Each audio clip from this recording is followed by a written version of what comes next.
स्वागत है दोस्तों और प्यारे विद्यार्थियों, आप सभी का ऑनलाइन क्लासेज में। मैं विकास कुमार आपको ऑनलाइन के माध्यम से धातु क्रम का ऊष्मागति सिद्धांत टॉपिक ठीक है समझाऊंगा कि किस प्रकार ऊष्मागति सिद्धांत जो है धातु क्रम के लिए ठीक है जो है लागू होता है। ठीक है ना। तो आपसे उम्मीद है बच्चों, आप इसको समझने के लिए वीडियो को लास्ट तक जरूर देखिए, तभी इसको आप क्लियर कर पाओगे। ठीक है ना। तो जैसा कि आप देख पा रहे हो कि हमारे पास जब कोई मेटल होता है, ठीक है, यानी कि हमने चैप्टर में स्टार्टिंग कहाँ से की थी? खनिज से की थी। तो जो हमारे खनिज होते हैं ना, ये आप जान चुके होंगे कि जो खनिज होते हैं उनके अंदर एस्क होता है। यदि खनिजों के अंदर बहुत ज़्यादा एस्क होता है तो उसको हम क्या कर देंगे? उसको हम सांद्रित करेंगे। सांद्रित करने के बाद उससे मिट्टी, कंकड़, रेत, जो इस तरह की अशुद्धियाँ हैं वो दूर हो जाती है।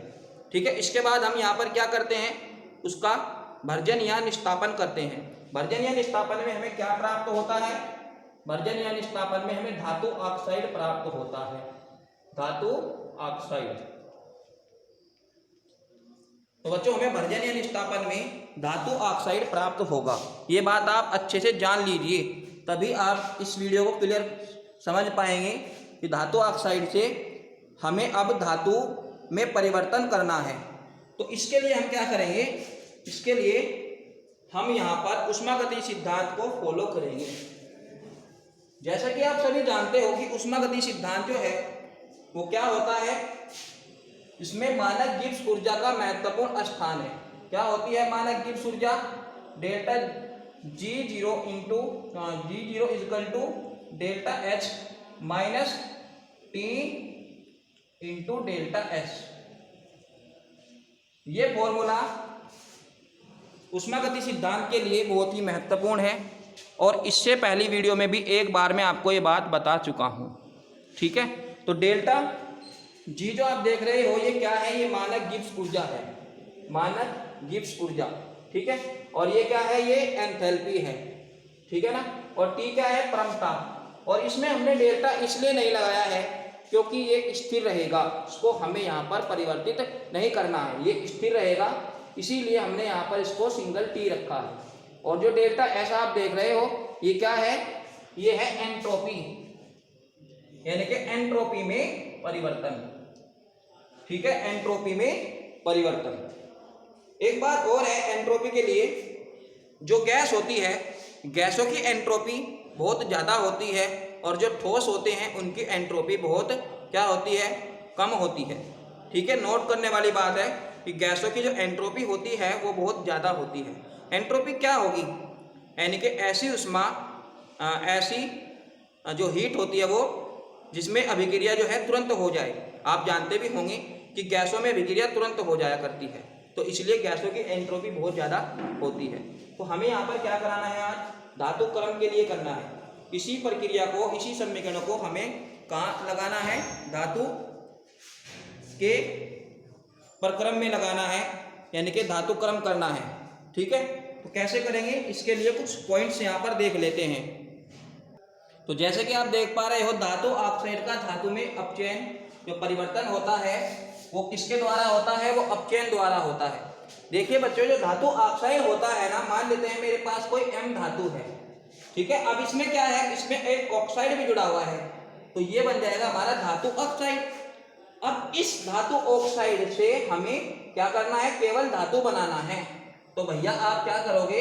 ये ऑक्सीजन हटाओगे, और ऑक्सीजन हटाने की प्रक्रिया को ही हम क्या कहते हैं? रिडक्शन कहते हैं, अपचयन कहते हैं। बहुत सिंपल है। तो सबसे पहले बात जान लीजिए कि धातु ऑक्साइड का धातु में परिवर्तन जो होता है वो रिडक्शन द्वारा होता है, अपचयन द्वारा होता है। ठीक है। और अपचयन प्रक्रिया कैसे होती है? किसी ना किसी अपचायक द्वारा ये पॉसिबल होती है, जैसे कार्बन है या फिर CO है। ठीक है। और भी हो सकते हैं आप। ठीक है। दूसरे पॉइंट को देखिए जरा, उपयुक्त अपचायक। अभी बताया था ना मैंने, हमारे पास जो अपचयन प्रक्रिया होगी वो अपचायक के द्वारा होगी, यानी कि अपचायक का चुनाव एलिंघम आरेख द्वारा होता है। एलिंघम आरेख क्या होता है? जब हम गिब्स ऊर्जा में और परम ताप में एक आरेख खींचते हैं x अक्ष और y अक्ष पर, ठीक है। तो हमें जो आरेख प्राप्त होता है उसी को कहते हैं हम एलिंगम आरेख। और ये जो एलिंगम आरेख होता है ना, ये किसका चुनाव करता है? ये अपचायक का चुनाव करता है। और अपचायक क्या काम करता है? किसी भी अभिक्रिया को उसके ऑक्साइड से हटाने में काम करता है, मतलब ऑक्सीजन की कमी को करता है। तो ये क्या हो जाएगा हमारा एलिंगम आरेख। इसके बाद किसी अभिक्रिया के लिए जो मुक्त गिब्स ऊर्जा होगी यानी कि डेल्टा जी की जो वैल्यू होगी वो ये होती है, ठीक है। Delta G equal to delta H minus T into delta H.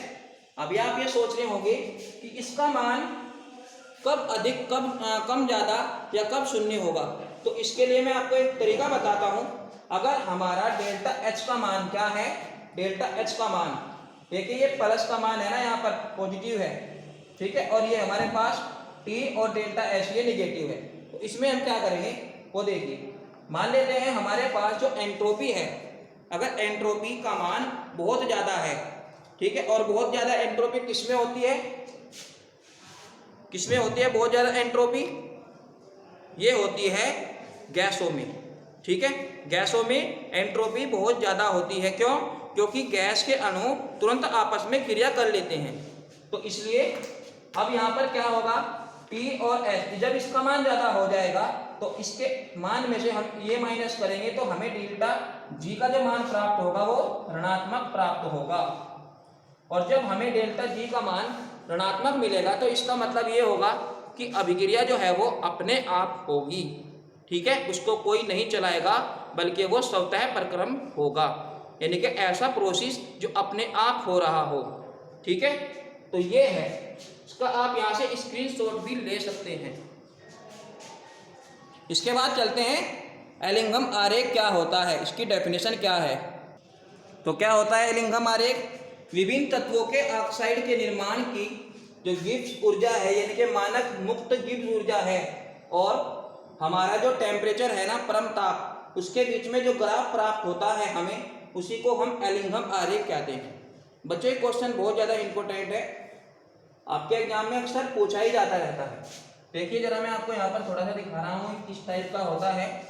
यहाँ पर हमारा मान लेते हैं गिब्स ऊर्जा है डेल्टा जी, ठीक है। और इधर हमारा ताप है टी केल्विन में, और ये क्या है किलो जूल प्रति मोल, ये हमारा किलो जूल प्रति मोल में है, ठीक है। तो अभी हम आपको दिखा रहे हैं कि किस प्रकार ये अलग अलग, ठीक है, अभिक्रियाओं के लिए अलग अलग यहाँ पर हमें प्राप्त होता है।